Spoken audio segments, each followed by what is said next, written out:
60 projects are showcased at our annual event at the Paris Peace Forum. Out of those projects, we have 10 projects that are selected by a jury to benefit from the year of scale-up support. We try to help them determine the objectives that they want to change within that 1 year with the mentors. Le rôle d'un mentor est celui de, disons, aider à rester concentré, de dire la vérité, de créer et de faciliter des connexions, des relations, et de donner des conseils. Often the hardest part is to not just get in the room, but to know how to, who to talk to and what things and issues matter to the people you're engaging with. So our mentors were really helpful across all those things. What was more rewarding is to see that we were able to take the SCUP project from point A to point B, supporting the growth of the project, identifying the blind spots, and helping the project leaders to make significant progress over the course of 1 year. The Scale program has 3 pillars. So firstly, we have the mentorship, where each project is paired up with 2 high-level experts, the capacity building workshops every month, and a support from the Paris Peace Forum Secretariat. The types of projects are very diverse and they come from all over the world. The first day that the war in Ukraine started, we put all our regular activity on hold and we started building the digital infrastructure that was needed by the refugees coming into Romania. Josia est un programme pour sauvegarder le patrimoine en situation d'urgence. Faire partie du Scale programme nous a permis de réaliser à quel point nous agissons pour la paix.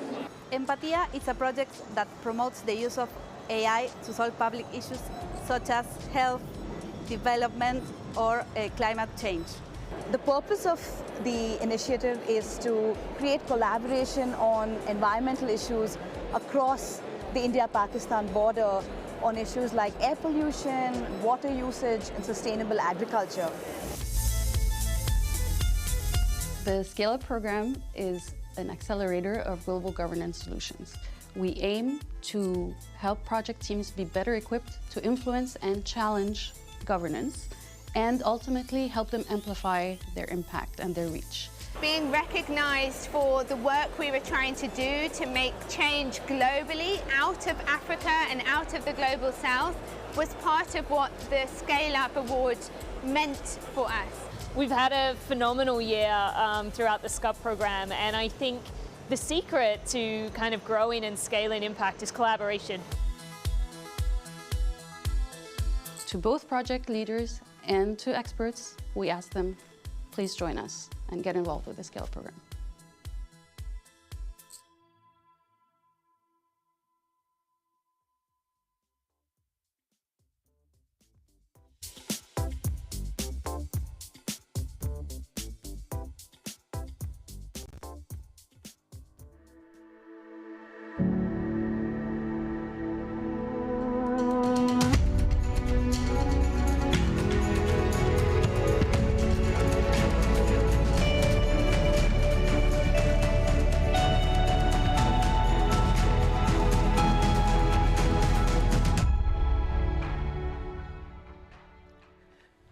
Hello, I'm Melissa Bell, CNN's correspondent here in Paris, and as each year, we're really happy to be associated with the Paris Peace Forum.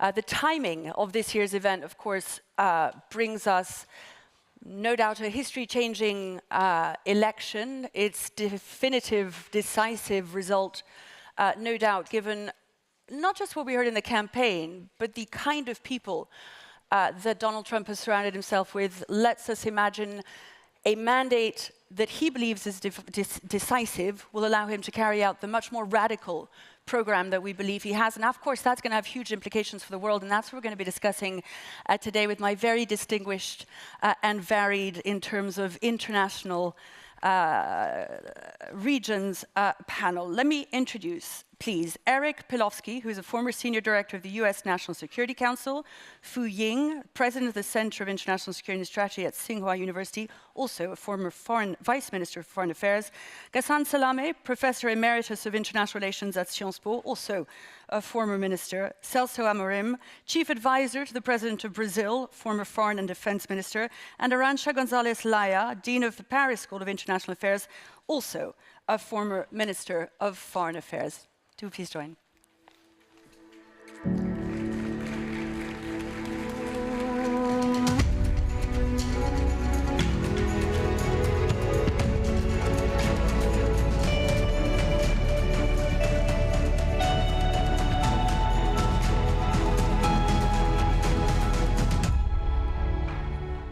we have quite a lot to get through, and I'd love to be able to get to questions from the public before the end of the session so that we can get some of your questions. Let me get each of you perhaps to address the most structurally important question for the world, that what this election, these next 4 years, are likely to mean for the global order and for multilateralism itself. If Arantxa, I could ask you first. Is that the international system was built as a set of mechanisms, norms, rules to constrain the worst instincts of countries. This is what a system is meant to do. So when you have one of the architects of the system that believes that this is a constraining factor to deploy its force, to deploy its policies, to make his country work better, then you are challenging the very essence of the international order. So to me, the question is not so much, if I may, what the US would do. We kind of know what the US president would do. The question is, what will the rest of the international community do? Will it embrace the same approach, which is to give away any constraining factor, even if those constraining factors make your economy more solid, your defense and security more predictable? Will the rest of the world behave in the same way, or will they try to maintain some form of balance, some form of norms, some forms of self-restraint? That's the key question, and the answer starts now, because every country will be confronted with this question. Ghassan Salameh, to that point, we do know what Donald Trump intends to do. He's told us so repeatedly. The rest of the world's reaction is the question. Well, I believe that we have been into a whole week of guesswork.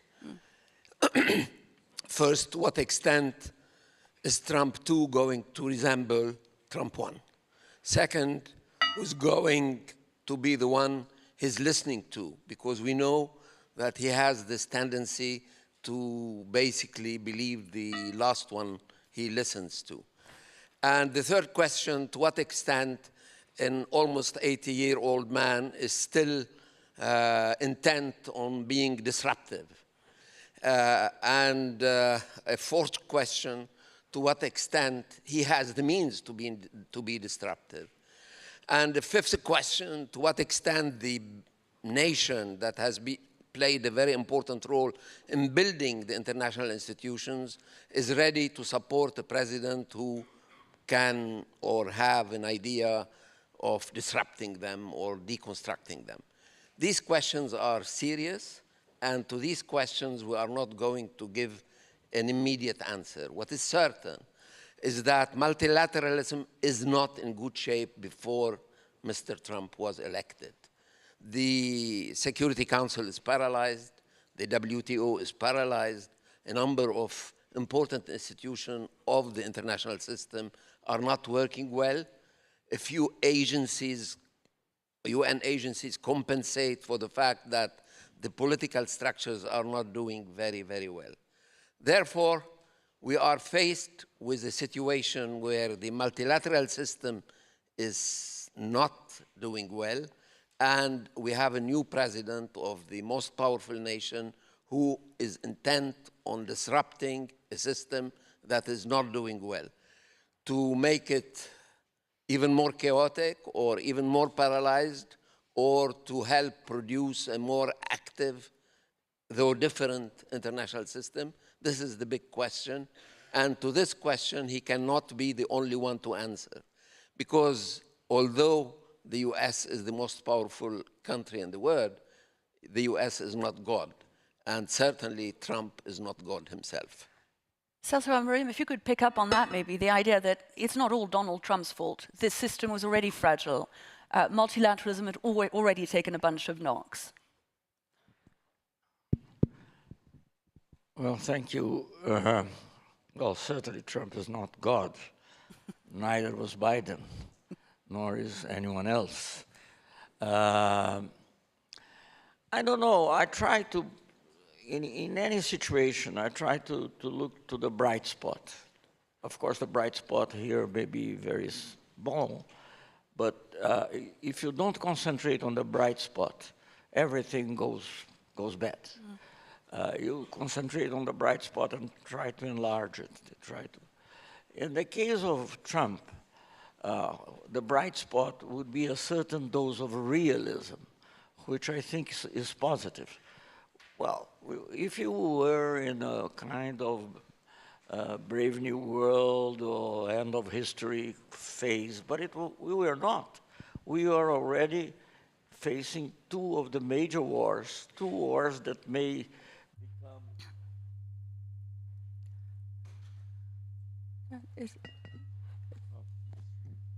Yes, maybe if you... Thank you. Two wars that may become world wars of incredible capacity of destruction. So maybe a certain dose of realism instead of excessive idealism in terms of changing the world at its own shape might be useful. What really worries more than anything else now is the ideas that Trump has in the past shown about sustainability and his skepticism about these aspects. But I believe there is a learning curve for everyone. I think a second term in a different situation, of course, may bring surprises. I think Trump respects leaders who are strong, who know they are strong, and that may give rise to some dialogue of a different format. So in a Kissingerian way of Pentagon and so on. So I'm hopeful. There may yet be some good news. Fu Ying, your view then on how big a challenge this is to multilateralism, to the world order, and what the challenges of the next 4 years will be. Thank you. Since you are all aware of the relationship between China and US at the moment, I should be careful commenting on the American domestic politics. I want to follow up what Chaya was saying about the system failing. I'll offer another angle, how we see the system is failing. We like to talk about the world international order, global order. Are we talking about the same thing? What order are we talking about? When China talks about international order, we're talking about the legal, the economic the system and UN Charter under the United Nations. But we have to admit there's another order around that, outside, which is the Western world order, which survived. The Cold Order overlaps with UN in the economic field is open. It has helped propel the economic globalization, and China is part of it. But this order has also another two boxes which are exclusive. Like in the political field, in ideology, China is ostracized. And in the security, NATO looks after the security interests only of its members. So the question is that now the world is changing fast, and United States, after years of strategic overstretchiness, you could see from the elections that people are less interested and more reluctant to reach out or to invest more in the world affairs. And sometimes I would think, sorry to argue with you, I think sometimes Americans are behaving like saboteur. It's undermining the order itself. So if we talk about the election, how it's going to impact for us to watch is whether U.S. is going to address the flaws and make it more accommodative, opened up more, or to undermine it further. And next element is that economic globalization has diluted the world power. no one country or group of countries can resolve all the global challenges. So what's next? I think China's observation is that the world will move more towards multipolarity, multipolarization. China itself, although U.S. is trying to compete with China and thinking that China might come and replace U.S. to be the next hegemon, but that is not what China wants. And the economic globalized world, I don't think it's going to accept another paramount hegemon.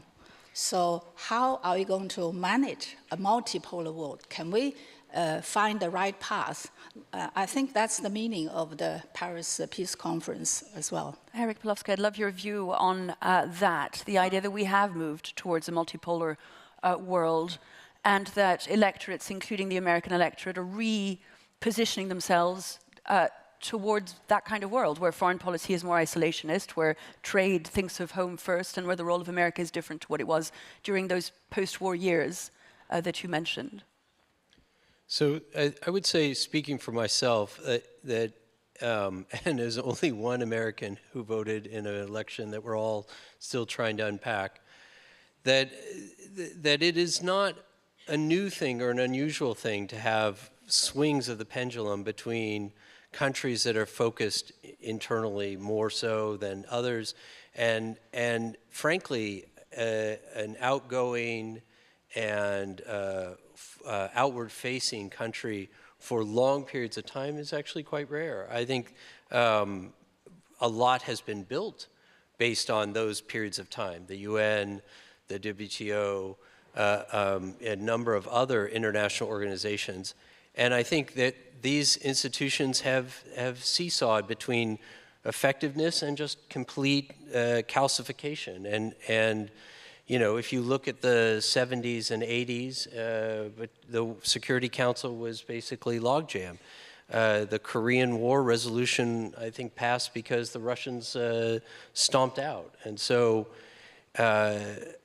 effectiveness of the UN or effectiveness of other global institutions depends on its members.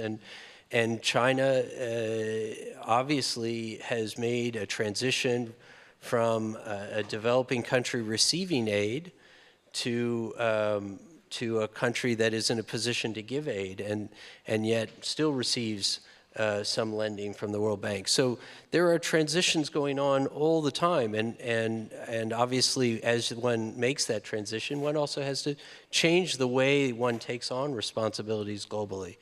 But from the U.S. perspective, I think certainly the U.S., like a number of other countries recently, is very, very focused on its own economics and its own full plate. It doesn't mean that you can't walk and chew gum.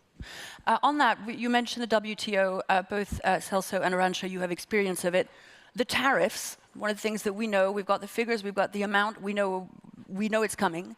How does that not change fundamentally the way the global economic order functions? And how are trade wars avoided? Can they be avoided, or is this the inevitable future? Arantxa, perhaps.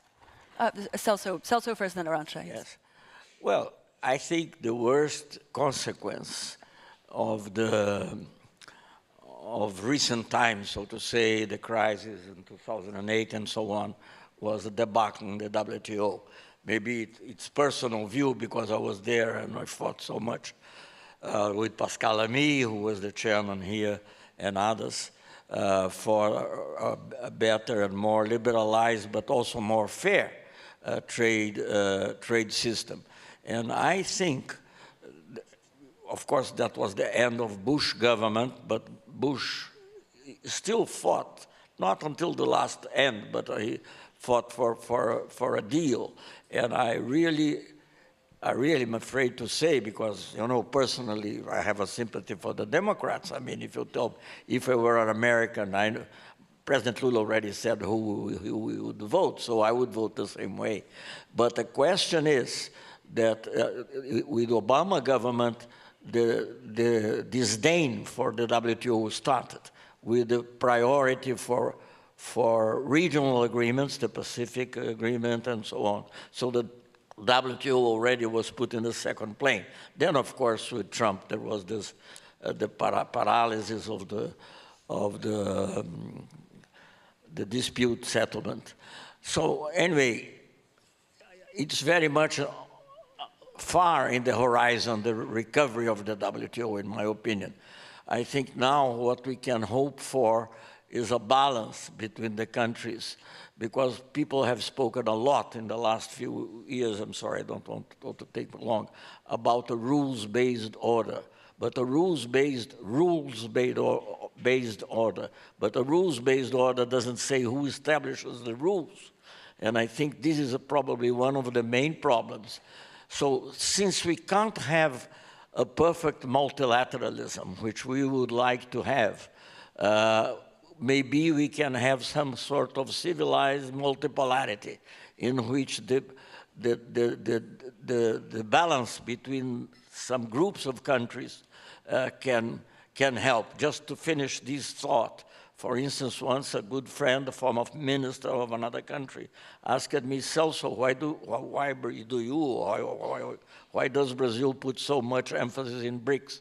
And I said, to reinforce the G20, because the G20 is the closest thing to a balanced forum. It should be a little more African and a little less European. But anyway, it's still the closest thing.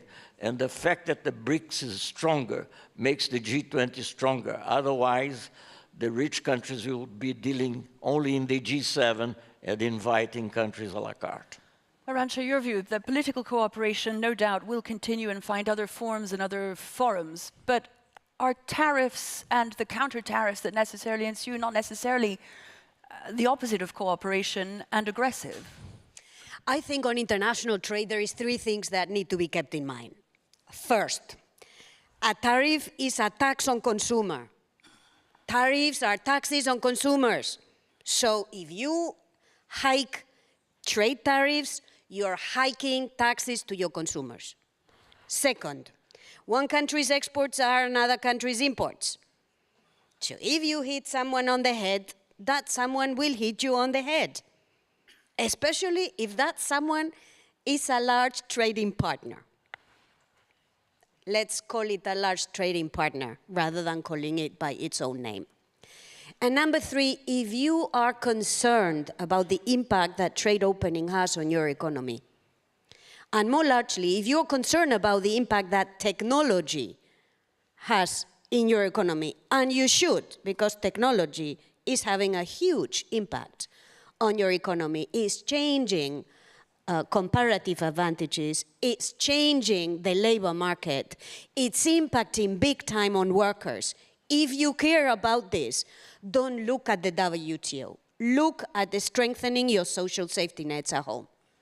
And if you don't do that, don't blame the WTO for what you are not fixing at home, because that's where the answer will be much more powerful to your workers.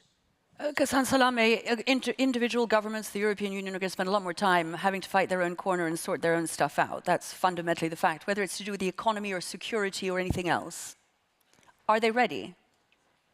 I'm not sure. I'm not sure. What one thing is clear is that NATO is going to be central in the thinking of security on the European continent, an enlarged NATO, and a NATO that is more political and playing a more active role in coordinating the security policies of the continent. We know that the new or the re-elected or new old president who's coming to power in the White House has other views of NATO and of the alliance system in general. To what extent he inherited his views of the past and to what extent he has a new reading of NATO is one of the questions that are before us. The second and more important issue is that the talking in Europe about the European security goes much higher than the real decisions being taken in terms of military industry, in terms of imposing military national service in terms of, so if you listen to the politicians, they are almost at war already. If you see what they are doing, they are in peacetime to a large extent and not in a wartime. Therefore, there is a gap here. The Europeans will be certainly more pressed by the new American administration to fill. I think it's an excellent point. There is a big difference, maybe to you, Eric, on the question of, especially when it comes to Donald Trump, there's the rhetoric, there's what is said, and then there's, in fact, what is done, and they're rarely the same. No, I think that's, yeah, I think that's absolutely true, but I think the expectations are quite high.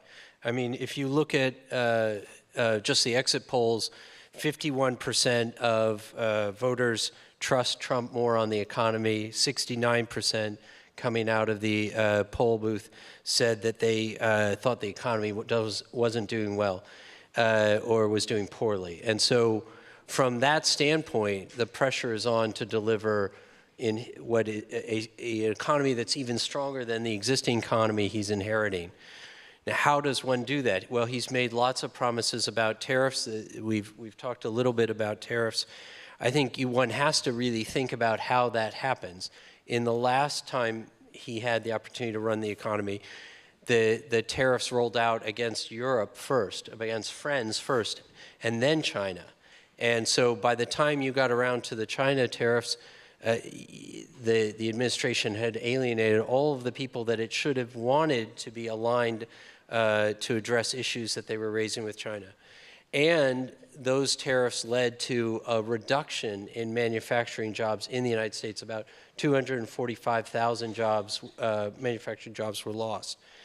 More importantly, even today, or maybe not more importantly, equally importantly, the U.S. economy, the U.S. farmers produce almost $34 billion worth of farm commodities that go to China.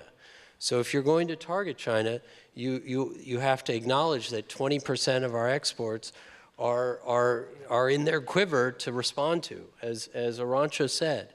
And so in that scenario, what is the reaction of the Chinese, and what are the consequences internally in the U.S. economy?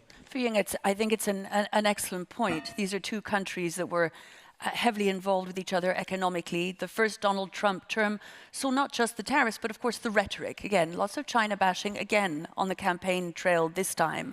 How is that taken, and what does it mean for the relationship? There are lots of rhetoric about China, but I think the focus in elections is more on domestic matters. So on China, what will happen is too early to predict. But during the first Trump administration, there were high tariffs, and China reacted. The Biden administration continued the tariffs. 7 years afterwards, I read the US think tank's analysis. Apparently, the supply chain has adapted. It has become longer and more complicated. And 92% of the cost was taken by the consumers. So how much the two countries can sustain the next stage, there's a big question mark. That's why I think if, like China said, it's not what one country or one country administration is going to do. It's what the rest of the world will do. I think there should be more discussions, more debate, and statistical analysis about how these tariffs are affecting, and how we should address the issues. Between China and US, if we can sit down and negotiate, lots of things can be resolved. But if you start with a fist, it's very hard to persuade people that if you're beaten up, you should not react. So it's a difficult situation, but I hope there will be more sensitivity in the future. Arantxa, one of the questions is also, of course, how Europe reacts to this, whether it is further divided, whether it gets greater unity. What do you foresee? So seen from Europe, and this, I hope, is a moment of lucidity for Europe. Trump is not the problem, and Kamala Harris would not have been the solution. The problems of Europe are in Europe, and the solutions in Europe are in Europe. Now, the temptation will be to go solo, right? To try and cut a deal with the US, with Donald Trump, on this or on that. And to me, this sounds like guaranteed irrelevance if European Union member states decide to go down that road. So the European strength is in remaining united. And if I look at where the EU is strong on international trade, remaining united will be a bit more, in my view, persuasive, if not dissuasive, of Donald Trump. On climate change, I think Europe should continue to walk the talk and work in the US with forces that President Biden has unleashed, with governors in Republican states, with businesses that understand that the future of competitiveness is in decarbonation. And where EU has a big weakness is on defense and security. And I very much agree with Hassan that this is where it has to think its strategy and its tactic very, very well. Finally, Melissa, something we haven't spoken about that worries me a lot is democracy. Because in what we are seeing in this campaign in the US will also be a bit of what a number of forces in the EU imports into its own domestic conversations. It's not that democracy is in great shape in Europe. Don't get me wrong, we have work to do. But a number of forces have been unleashed in the US that will also trouble and embolden illiberal forces in Europe. And this is where Europe has to be very, very careful, because there is for sure no future in an undemocratic European Union. We're going to open it up to the floor in just a moment. I'd love, Hassan Salameh, your view on, we've mentioned the two wars that are ongoing. It may be that the war in Ukraine is brought to an end, not to the satisfaction of Ukrainians. But the war in your part of the world that has gone on unchecked with no one able to restrain the Israelis at all, there is no sense that an incoming Trump administration is going to manage to do that. How much concern is there in the Middle East about his election? I don't fully agree with the expression nobody has been able to contain it. Nobody has really tried to contain the war in the Middle East. That's much worse. I think, in particular, the United States government has a number of leverage. It didn't use any one of them. Not the veto in the Security Council, not the constraints on arms deliveries, not a reduction on financial support, $19 billion paid to Israel in less than a year. Nobody has tried. The Europeans have wished the war out. The Americans didn't try, in fact, have been part of the war. And therefore, we are faced with a situation where the war was allowed to fester and to expand, and it's already a regional war to a large extent, with attacks in Yemen, attacks in Iraq, attacks in Syria almost on a daily basis, not to mention the Lebanon case, where we already have more than 3,500 people killed and more than 1 million people displaced. So how will the new administration deal with it is a big question. But we are now 2.5 months before Trump becomes the president of the United States. And during that period, things can be done still by the present administration, since the American government is the only mediator acceptable to the Israeli side. Okay, what can America do? It can put some pressure for the first time against Israel in order to start thinking about the day after. And here we have two different problems. In Lebanon, we have a framework to which we can go to if we want a ceasefire. That's Resolution 1701 of the Security Council. It has been adopted in 2006. It has never been implemented. The legal framework exists here. In Gaza, it's a complete blindness about the future. Nobody knows what will happen to the Strip. Nobody knows what will happen to the 2.2 million Palestinians who live there. Nobody knows if it will be connected to the Central Palestinian Authority in Ramallah or not. And I don't think that there has been enough pressure on the Israeli government to be explicit about its plan for the future of Gaza. In Lebanon, he doesn't need to be explicit. He needs to accept the principle of ceasefire and to start operationalizing Resolution 1701. It is there to be implemented. There are so many questions about what happens over the next few months and years. I wonder if there are any questions out there that you'd like to put to the panel.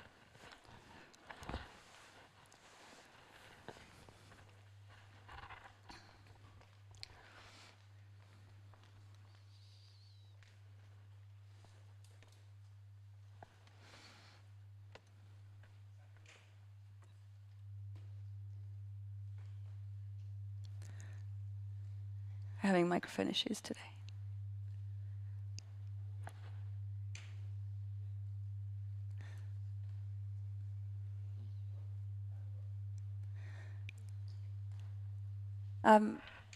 Just getting another microphone to you.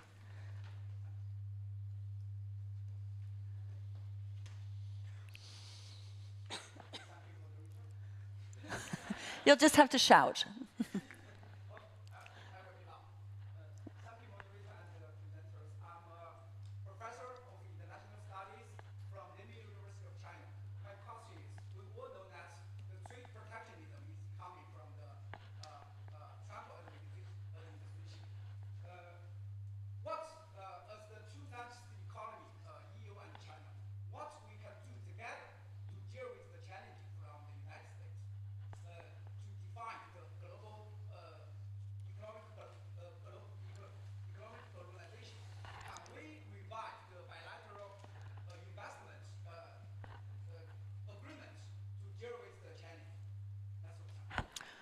You think perhaps to you, do you believe that bilateral arrangements will take the place, perhaps of a system we had earlier? The Chinese side is certainly very supportive of resuming it. I think it's on the EU side.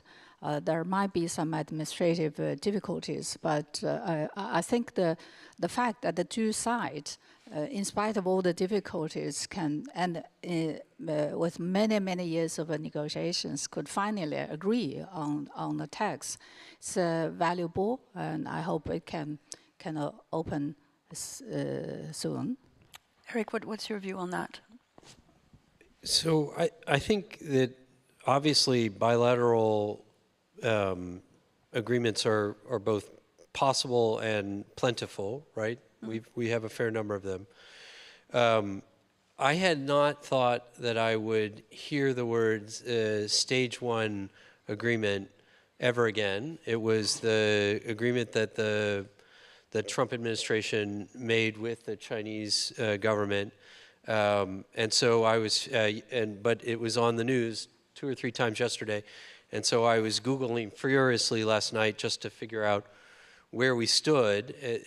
These agreements were a way to try and step down, de-escalate the trade conflict with China towards the end of the administration. It was a 2-year deal.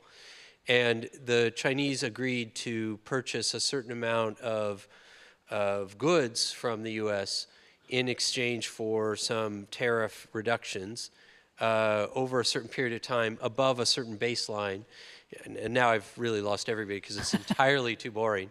In any event, I looked at the percentage completion, and the percentage completion was only 60%. So my sense is, if I were imagining sitting at the table with the Trump administration's USTR, U.S. Trade Representative, and their Commerce Department, I would suspect that they're going to look at that experience and say, we can't do that again. We need something. Because it didn't work. Because it was unsuccessful in driving sufficient numbers of purchases. I mean, 60%, you know, is at least a D in most schools. So, but I don't know how people view it in Trump world. And of course, Arantxa, that's the question. So what will China and the EU do if Donald Trump imposes massive tariffs, massive on China, a little bit less massive, but nevertheless tariffs on the EU? First, we will all try to persuade Donald Trump not to do that. And we will try to engage in a negotiation. But because we have the experience of the past, we know that that negotiation is not very likely to go very far. Second, we will try to dissuade, showing that we also have a capacity to respond, a bit what happened in past episodes. And three, stage three will be that we will take measures and countermeasures against each other. Now, what can the EU and China do together? Well, first, maybe China and the EU can respect each other, the rules of the game. So if both behave according to the rules of the game, and maybe we have a bit of an early test with the electric vehicle discussion, that maybe show another way, which is that even if the US is not ready to follow the rules, the EU and China and many others around the world would be wanting to follow the rules, at least among themselves. So let's at least give it a try. But for that, again, the test of the pudding will be on the eating. Is it and correct? again, it's not within then the power of the United States, it's within the power of the other countries that you mentioned, Eric. Yeah, just one last detail. You know, the Trump administration is going to face a lot of choices about priorities. And one of those key priorities is Iran. And you've started to hear again some of the things that we heard back during the Trump administration, like maximum pressure. And so trying to change the trajectory of the Iranian regime on the basis of its nuclear program. And so the American response was a maximum pressure sanctions vehicle. In that situation, the United States needs cooperation out of China. 90% of Iran's oil goes to China. It's 13 to 15% of China's oil imports. So if the US wants that policy to be successful, then it has two choices: either sanction China in addition to the tariffs, or seeks its cooperation. And frankly, the sanctions requires an enormous escalation, because you can't just do the companies that would be buying it. You have to do the cutouts. You also have to do the banks. You have to prevent ship-to-ship transfers. Lots of steps. So persuasion is far more powerful in terms of the effectiveness of this maximum pressure on Iran than coercion when it comes to China. But China has to also want to cooperate. Any other questions?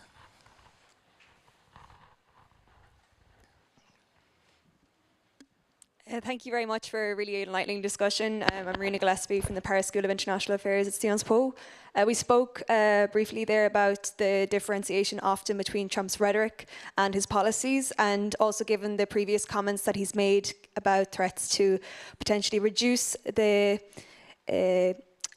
how much the US is involved within NATO, and then obviously the worst case scenario of the US withdrawing from NATO. How realistic do you see the possibility of either of those scenarios, and how concerned should particularly the European pillar within NATO be about that possibility? Thank you. On the question of NATO, Hassan Salameh, perhaps? Well, I don't see a withdrawal from NATO. It could be that the new administration will be less engaged than in the past in NATO, but I don't see a clear withdrawal. You don't throw something that has been so useful for you for 70 years out of the window without regret. I know that Mr. Trump is disruptive, but not to that point. I think to a large extent, his previous behavior was related to the fact that he wanted the Europeans to pay more, and that to respect the 2% spending, military spending, many among them were not doing, like, say, Germany or Italy or some other countries. Are we going to see the same kind of pressure? I would say yes. Are we going to see a radical decision like a withdrawal from NATO? I would rather say no. But then the very concept of alliance is not something Mr. Trump appears to be at ease with. A transactional diplomacy is not the best way of approaching alliances. And therefore, it is some kind of indifference to NATO that we may see from Mr. Trump if he's not happy with his European allies, rather than a radical withdrawal. Celso. Well, this is an interesting question because, you know, you can see the positive sides of NATO, but you can also see the dangerous sides of NATO. I mean, when we speak about the war between Ukraine and Russia, or better said, the invasion of Ukraine by Russia, which is of course condemnable and criticizable, but it's very much linked to the expansion of NATO. I mean, this is not myself saying that or a Chinese philosopher saying that. This is Kissinger. This is George Kennan, who actually, everybody knows George Kennan, and he, in the beginning of the expansion, when it was about the Czech Republic and Hungary and Poland, I think he was already critical of the dangers of the expansion of NATO. And of course, when NATO comes to the Soviet Union, the former Soviet Union, it's become much more dangerous. And I'm tempted to remind some words of Toynbee in the beginning of the 50s, in the Cold War, in which he was no fan of Stalin or of Soviet Union, but said, when we say about the legitimate concerns of security of Russia, they have a point. So I think this will be part of the question of how NATO acts has to be part of the solution for the Ukraine war. We're running out of time, but it occurs to me that the first session of the Paris Peace Forum was 7 years ago, so during the first Donald Trump presidency. And given all you've said just now, it's at its center, of course, the question of multilateralism, how it withstood the assault of the first Trump mandate was at its heart. And it occurs to me that next year we shall regroup and be able to consider all these points and a different world, perhaps, just to end. A note of optimism still, I sense from you all, that somehow, whatever the challenge is, individual countries, whether it's economically, politically, find a way. There will be, I think you mentioned it earlier, Eric, surprises, things we don't expect, but it might not necessarily be the end of the world. Okay. Thank you so much to all of you. Thank you very much for taking part. Let me see you off.